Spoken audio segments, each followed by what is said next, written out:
How often per week should you train? The short answer is probably a lot less than you think.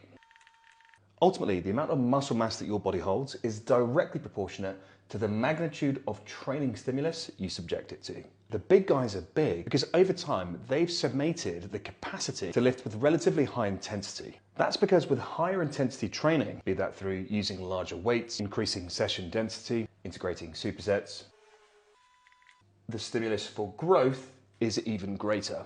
And when the body is well fed, more growth stimulus leads, of course, to more growth. And so specifically, how often should we train to maximize growth? Well, think of it this way. You can only train as hard as you can recover. Let me say that again. You can only train as hard as you can recover, because as training frequency increases, recovery capacity decreases. And when there is less recovery capacity, comes a reduced ability to train intensely, which leads to a lesser training stimulus, which ultimately limits your growth. So again, how often should you train?